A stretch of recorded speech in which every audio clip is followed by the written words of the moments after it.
ఈ సంవత్సరం మిర్చి పంట విస్తీర్ణ విషయానికి ఎంత వేశారు ఏమి అని తెలుసుకోవాలంటే ఇది సమయం కాదండి.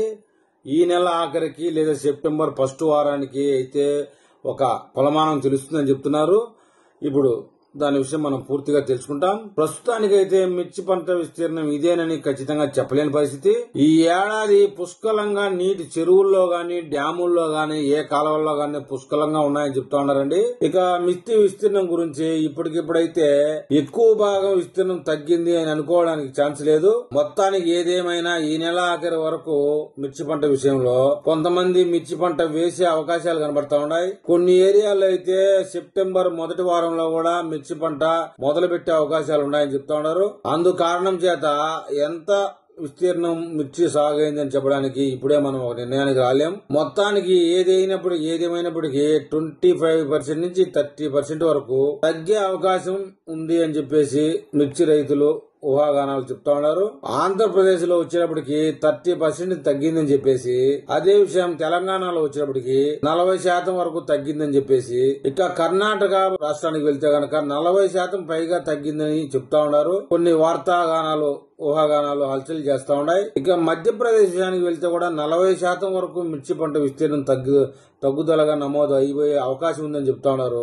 లాస్ట్ సంవత్సరం మిర్చి పండించిన రైతులు ఇప్పుడైతే ఎక్కువగా మొక్కజొన్న పత్తి సాగు షిఫ్ట్ అయ్యారు. చాలా వరకు కర్ణాటకలో అయితే ఎక్కువ భాగం పెసర కూడా పండిస్తా ఉన్నారట. కానీ కొంతమంది మిర్చి రైతులు వర్షాభావ ప్రభావం ఉండడం చేత కొంతమంది అయితే ఆశలు పెట్టుకున్నట్టు చెప్తా ఉన్నారు. పెసర అయితే ఇప్పుడే కొంతమంది సాగు చేయడం ప్రారంభించారు. ఇక మిర్చి విషయానికి వస్తే వేరే పంటకు వెళ్లి మిర్చి పంటను విరమించడం కోసం అయితే ఒక ప్రధాన కారణం అయితే చెప్తా ఉన్నారు రైతులు. పోయిన సంవత్సరం ఉత్పత్తి అయినటువంటి మిర్చి పంట ఈ సంవత్సరం అన్ని ఏసీ స్టోరేజ్ కోల్డ్ పెట్టారు కాబట్టి ధరలు అయితే చాలా చాలా తక్కువగా అడుగుతా ఉన్నారు.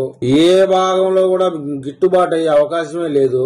అది కాకుండా కోల్డ్ స్టోరేజ్ లో విపరీతంగా మిర్చి స్టాక్స్ నిల్వలు ఉండిపోయాయి. 2 కోట్ల టిక్కీల మిర్చి స్టాక్ ఉందని చెప్తా ఉన్నారు. ఒక ఏపీ తెలంగాణకు సంబంధించి, తెలంగాణ ఆంధ్ర కర్ణాటకకు సంబంధించి చాలా వరకు ఏసీ కోల్డ్ స్టోరేజ్ లో ఉన్నాయని చెప్తా ఉన్నారు. ఒక ఆంధ్రప్రదేశ్ లోనే ఎత్తుకుంటే 1 కోటి బస్తాల వరకు స్టోరేజ్ లో ఉన్నాయని చెప్తా ఉన్నారు. ఇక తెలంగాణ విషయానికి వస్తే దాదాపుగా 50 లక్షల బస్తాల వరకు ఉండొచ్చని అంచనా. కర్ణాటక విషయంలో అయితే 70 లక్షల పైచిలకు బస్తాలు కోల్డ్ స్టోరేజ్ లో ఉన్నట్టు చెప్తా ఉన్నారు. ఇక ఈ 3 రాష్ట్రాలే కాకుండా మధ్యప్రదేశ్, ఇతరత్ర మహారాష్ట్ర వీటన్నిటికీ సంబంధించి దాదాపుగా 3 కోట్ల టిక్కీల వరకు ఉండొచ్చని అంచనా వేస్తా ఉన్నారు.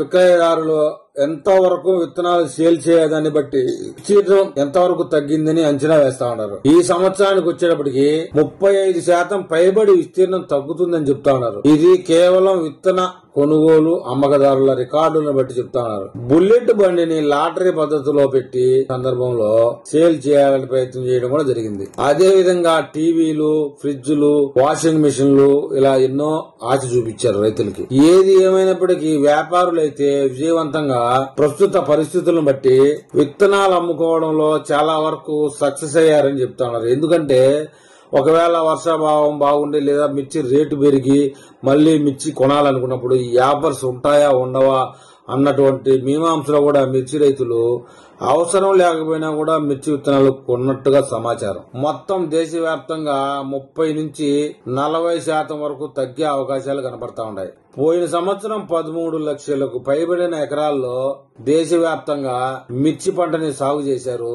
ఈ సంవత్సరానికి 9 లక్షలకు మాత్రమే పరిమితి చేయబడినట్లు తెలుస్తా ఉంది. 9 లక్షల ఎకరాలకు మించే అవకాశం లేనట్టు చెప్తా ఉన్నారు. మొత్తం మీద అయితే సంకేతాలు మిర్చి పంట విస్తీర్ణం భారీగా తగ్గుతుందని మాత్రం తెలుస్తా ఉంది. కానీ ఎంత విస్తీర్ణం అని పూర్తిగా తెలుసుకోవాలంటే సెప్టెంబర్ నెలాఖరు లోపల పరిధి ఉందని చెప్తా ఉన్నారు. మరి ఈ విషయంలో మిర్చి రైతులు మరి మిర్చి వ్యాపారులు ఏమని కామెంట్ చేస్తారో చూద్దాం.